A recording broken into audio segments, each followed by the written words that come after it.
Hi guys, Nicola here from My Kind of Future. I really hope you're enjoying your City and Guilds team challenge so far.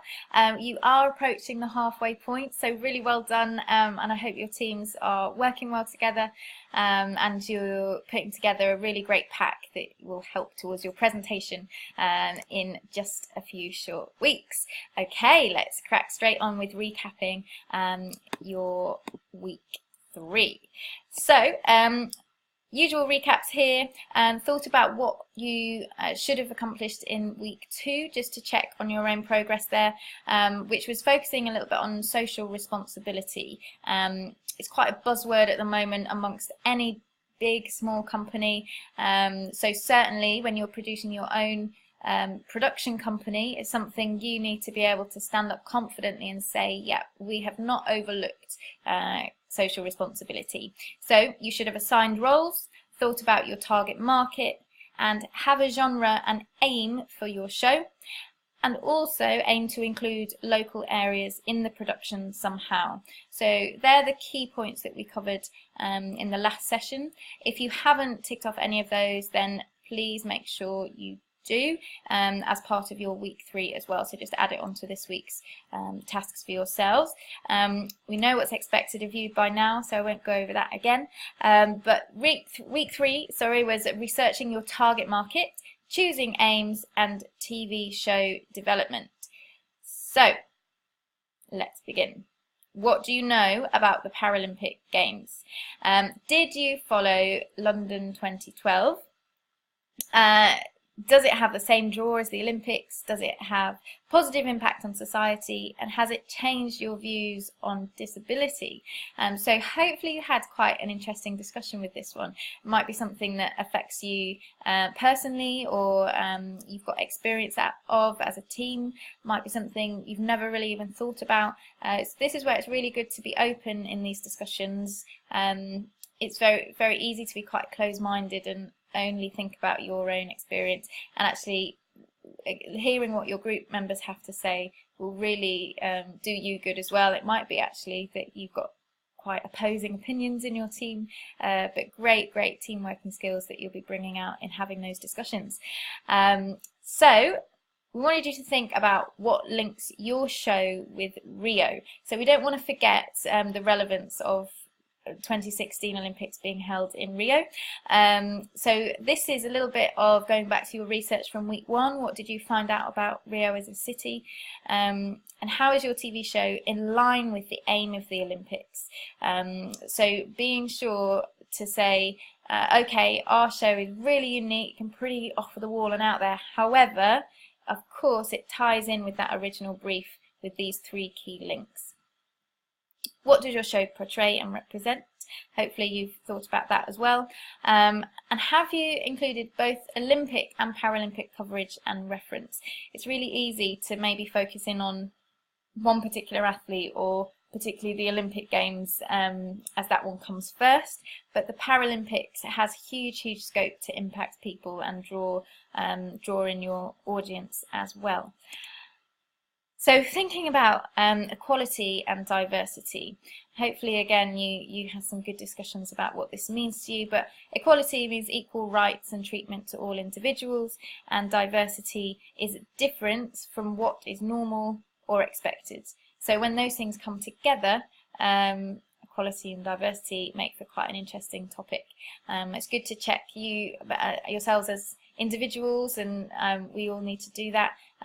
Check what our opinions are, what perhaps our judgments are, and actually as a company, really important that you've got you've thought about this, and you're not kind of going blindly, completely offending people in decisions you make and the things that you show, and something particularly that the BBC are very hot on. So in fact, going back to that, it might be something you want to research. Actually, what are the BBC's, what's their policy on equality and diversity? How does that affect the shows that we see on the TV, and the people that we see in them as well?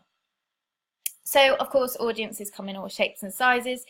You've thought about the age group of 14 to 19-year-olds, but in terms of target market, we don't want to only cater for people just like you. So think about all ages. as well. Obviously you've got an age to focus on, but there's a difference between a 14-year-old and a 19-year-old. You want to make sure you haven't pitched it too low or too high, particularly when you've got that 18-year-old threshold. You know, some things are particularly more appropriate for over 18s and under 18s. Maybe you want to discuss that in your teams as well. Sexual orientation, class, intellect of your viewer. These are all things that you might actually, when you go through that, think, oh, actually, we've really targeted ours at this one group. If we change this and we tweak this, we could actually cover a much broader audience. So there's 3 questions in red.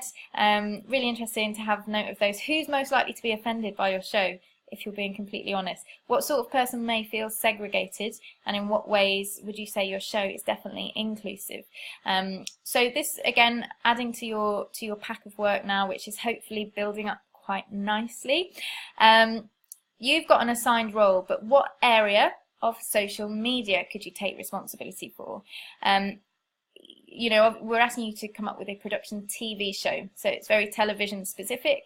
However, as I'm sure you're aware, no TV show stands alone without a little bit of use of social media, whether that's a Twitter account, maybe that's a blog, maybe it's videos that go viral to preempt it and advertise it before it's on the TV.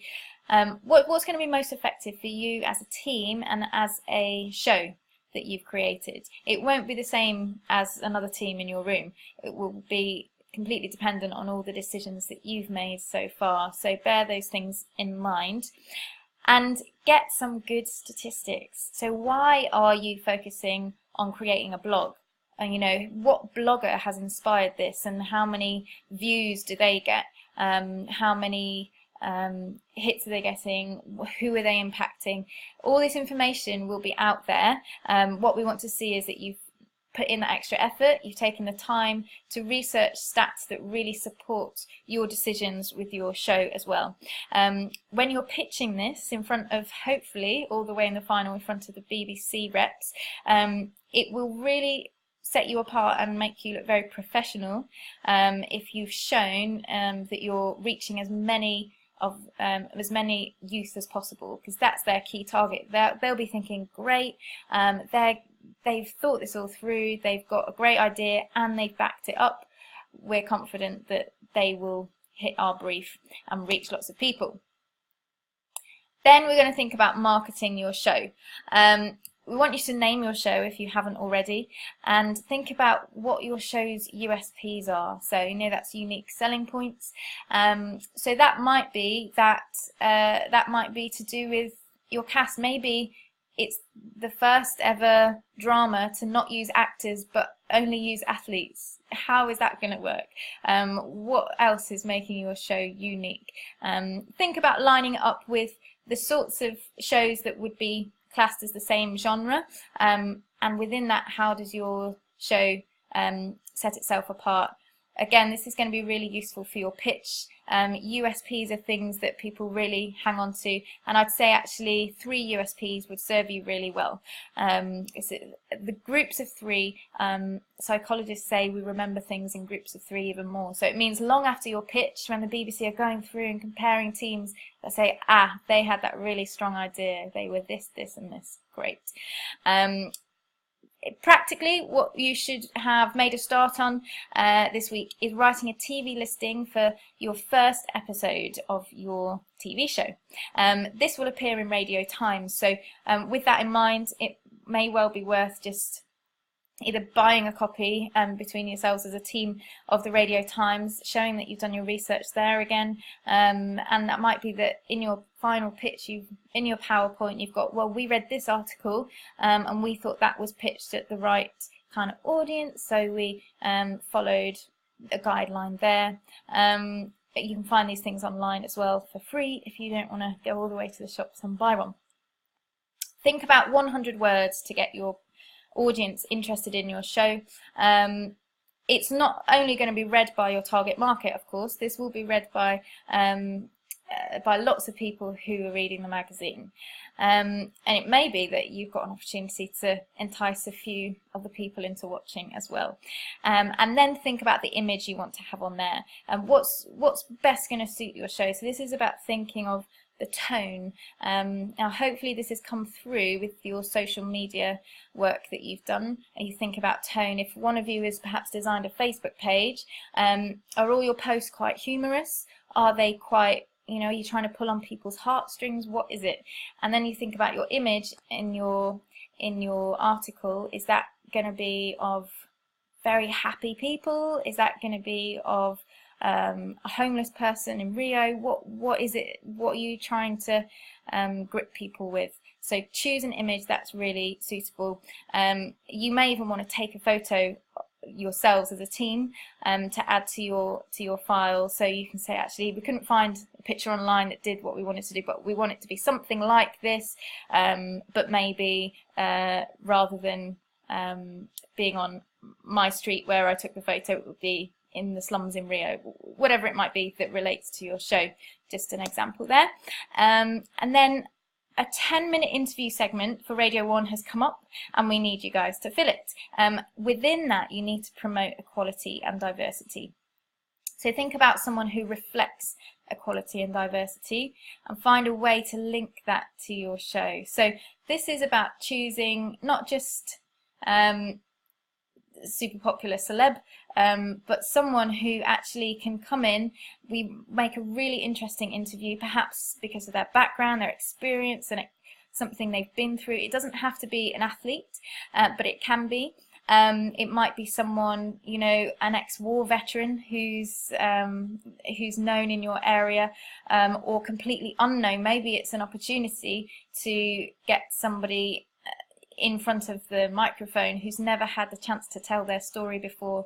Maybe you want to choose someone who's gunning for England to win gold at the Paralympics. Completely up to you, but mark out a little bit how you see that interview going. What is it about them that you want to draw out, and how are you going to do that in the time frame that you've been given? Okay, so keep a record of all your notes as usual. Keep researching. This is a really huge area, and if you wanted to add something of your personal experience with equality and diversity, this is a great opportunity to do that. It may be with the social media area that you've chosen, you might be responsible for the Twitter account, and it might be that you can just show us a few links to current Twitter accounts that are tweeting about equality and diversity. How do they do that? How do they do it well? And how do you learn from that? Okay, just to finish, I'm going to show you this link of a video on the BBC Sport website. Actually, they've taken it from Rio 2016. Let's see if this plays. Here we go.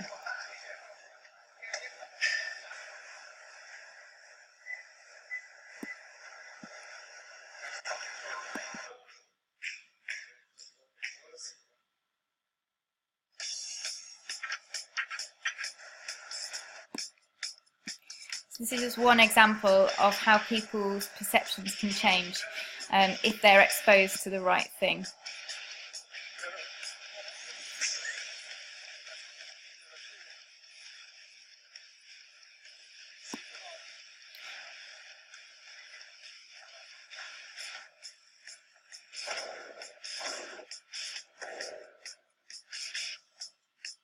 I love this. People are just getting more and more scared at the prospect of having to go up against her.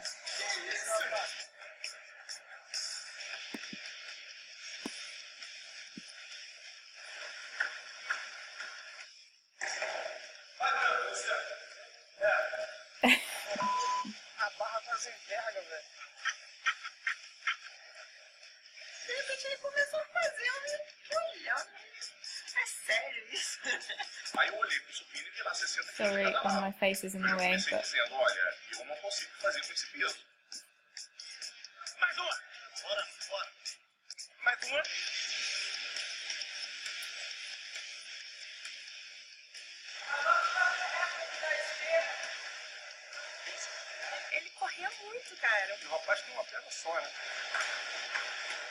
Okay, I'm going to leave this to you to watch the rest of the video. If you type in para athletes shock gym goers in Brazil, you'll find this on YouTube as well. But yeah, a really interesting watch and very relevant to this week as well. Fantastic. Okay, so that's given you lots to get on with. Again, put everything into it.